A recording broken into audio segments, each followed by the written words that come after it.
జై శ్రీకృష్ణ. ఈరోజు మనము శ్రీరామ భుజంగ ప్రయాత స్తోత్రం చూద్దాం. విశుద్ధం పరం సచ్చిదానంద రూపం గుణాధారమాధార హీనం వరేణ్యం మహాంతం విభాంతం గుహాంతం గుణాంతం సుఖాంతం స్వయం ధామ రామం ప్రపద్యే. ఇప్పుడు పదాలు చూస్తాము.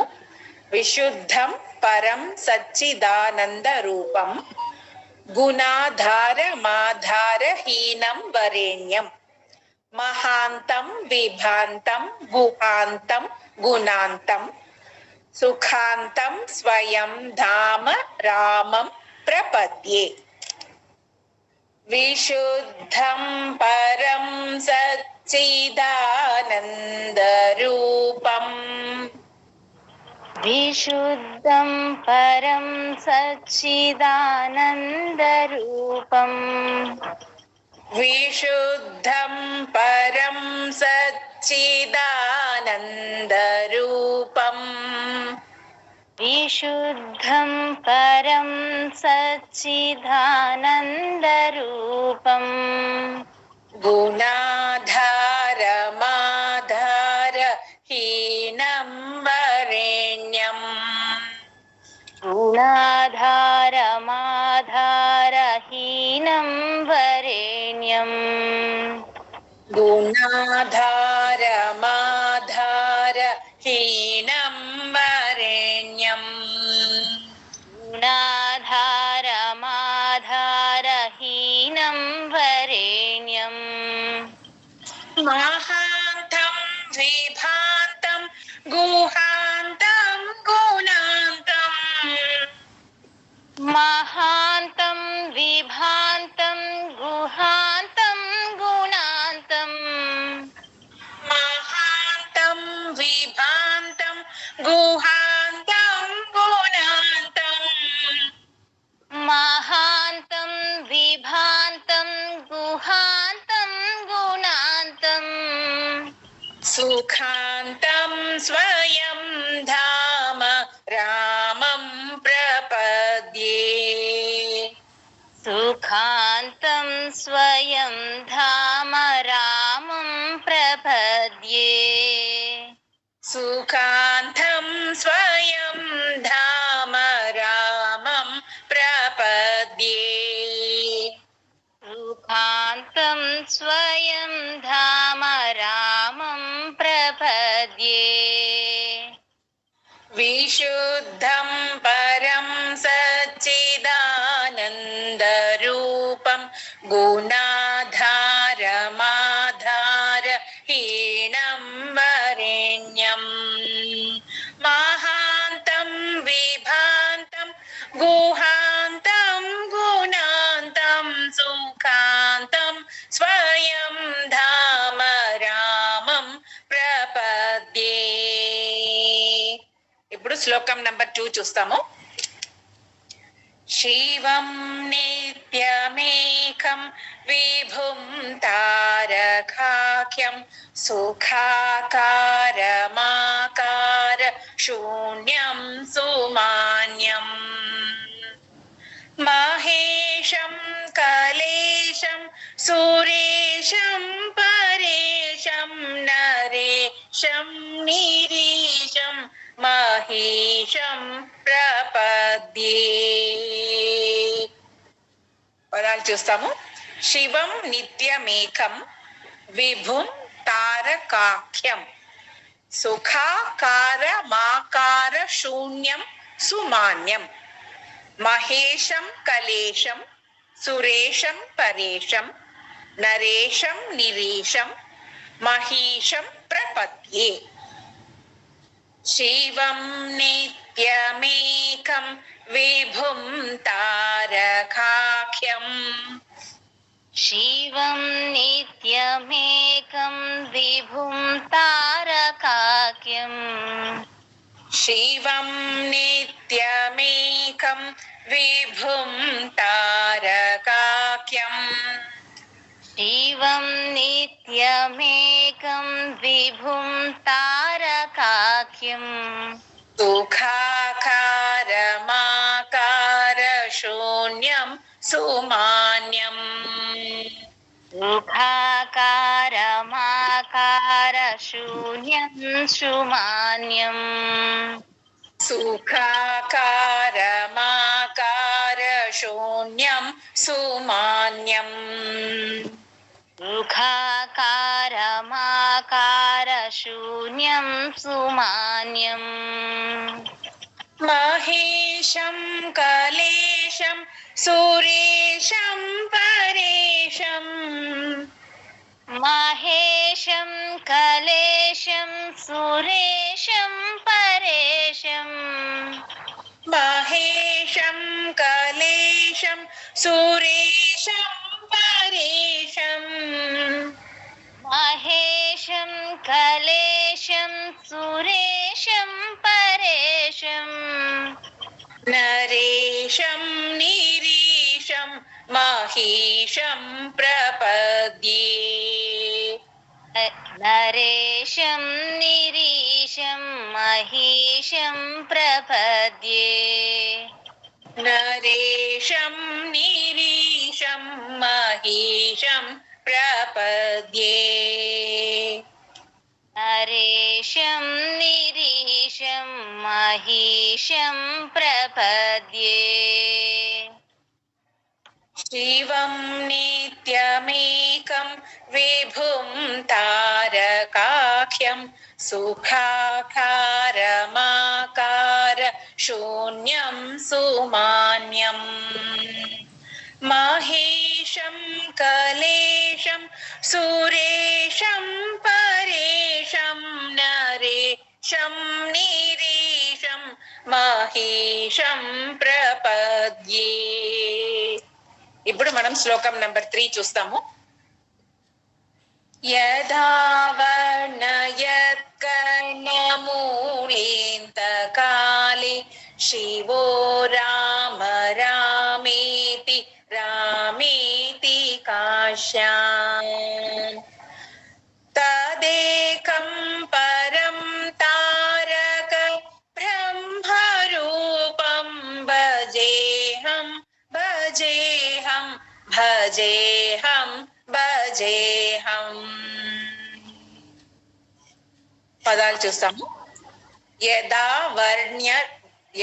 వర్ణయత్కర్ణ మూలేంత కాలే శివో రామ రామేతి రామేతి కాశ్యాం తదేకం పరం తారక బ్రహ్మ రూపం భజేహం భజేహం భజేహం భజేహం. యదా వర్ణయత్కర్ణమూలేంతకాలే యదా వర్ణయత్కర్ణమూలేంతకాలే యదా వర్ణయత్కర్ణమూలేంతకాలే యదా వర్ణయత్కర్ణమూలేంతకాలే శివో రామ రామేతి రామేతి కాశ్యాం శివో రామ రామేతి రామేతి కాశ్యాం శివో రామ రామేతి రామేతి కాశ్యాం శివో రామ రామేతి రామేతి కాశ్యాం తదేకం పరం తారక బ్రహ్మరూపం తదేకం పరం తారక బ్రహ్మరూపం తదేకం పరం తారక బ్రహ్మరూపం తదేకం పరం తారక బ్రహ్మరూపం భజేహం భజేహం భజేహం భజేహం భజేహం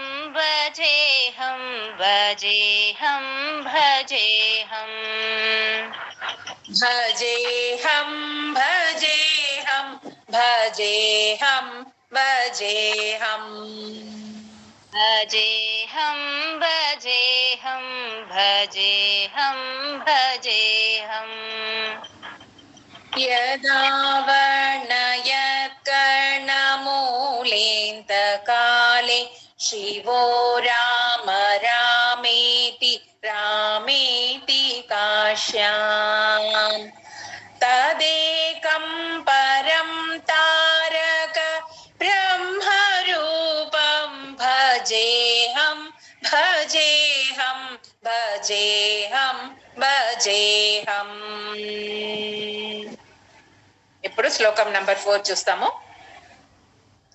మహారత్న పీఠే శుభే కల్పమూలే సుఖాసీనమాదిత్య కోటి ప్రకాశం సదా జానకీ లక్ష్మణో సదా రామచంద్రం భజేహం భజేహం.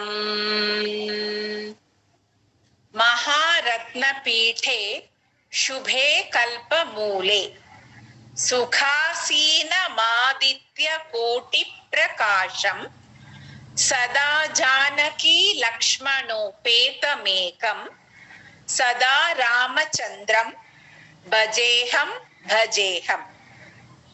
మహారత్నపీఠే శుభే కల్పమూలే महारत्नपीठे शुभे कल्पमूले మహారత్నపీఠే శుభే కల్పమూలే महारत्नपीठे शुभे कल्पमूले సుఖాసీనమాదిత్య కోటి ప్రకాశం सुखासीनमादित्य कोटि प्रकाशम సుఖాసీనమాదిత్య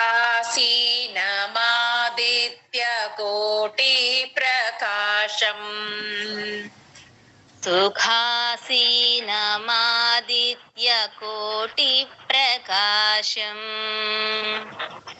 సదా జానకీ లక్ష్మణోపేతమేకం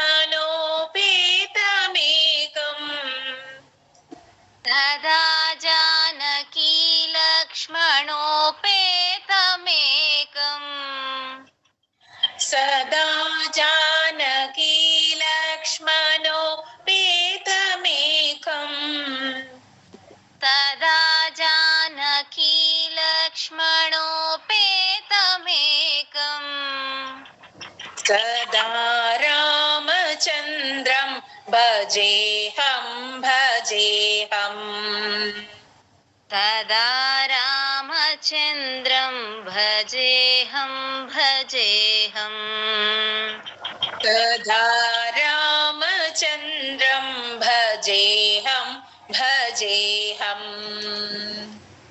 तदा रामचन्द्रं भजेऽहं भजेऽहं महारत्नपीठे शुभे कल्पमूले सुखासीनमादित्य कोटि प्रकाशम् सदा जानकी लक्ष्मणोपेतमेकं सदा रामचन्द्रं భజేహం భజేహం. ఇప్పుడు శ్లోకం నంబర్ 5 చూద్దాం. వనద్రత్న మంజీర పాదారవిందం లసన్మేఖలాచారు పీతాంబరాఢ్యం మహారత్నహారో లసత్కౌస్తుభాంగం నదచ్చంజరీ మంజరీ లోలమాలం వనరత్న మంజీర పాదార విందం లసన్మేఖలాచారు పీతాంబరాఢ్యం మహారత్నహారోలసత్ కౌస్తుభాంగం నదచ్చంచరి మంజరి వనద్రత్నమంజీరపాదారవిందం వనద్రత్నమంజీరపాదారవిందం వనద్రత్నమంజీరపాదారవిందం వనద్రత్నమంజీరపాదారవిందం లసన్మేఖలాచారు పీతాంబరాఢ్యం లసన్మేఖలాచారు పీతాంబరాఢ్యం లసన్మేఖలాచారు పీతాంబరాఢ్యం లసన్మేఖలాచారు పీతాంబరాఢ్యం మహారత్నహారో లసత్కౌస్తుభాంగం మహారత్నహారోల్లసత్కౌస్తుభాంగం మహారత్నహారో లసత్కౌస్తుభాంగం మహారత్నహారోల్లసత్కౌస్తుభాంగం నదచ్చంచరీ మంజరీ లోలమాలం నదచ్చంచరీ మంజరీ లోలమాలం నదచ్చంచరీ మంజరీ లోలమాలం నదచ్చంచరీ మంజరీ లోలమాలం వనద్రత్నమంజీరపాదారవిందం లసన్మేఖలాచారు పీతాంబరాఢ్యం మహారత్నహారో లసత్కౌస్తుభాంగం నదచ్చంచరీ మంజరీ లోలమాలం. జై శ్రీమన్నారాయణ. నేను మీ వాణి సత్యానండి శ్రీ విష్ణు పరివార్ ఛానల్ నుంచి. ఈరోజు మీ ముందుకి శ్రీరామ భుజంగ ప్రయాత స్తోత్రంతో వచ్చాను.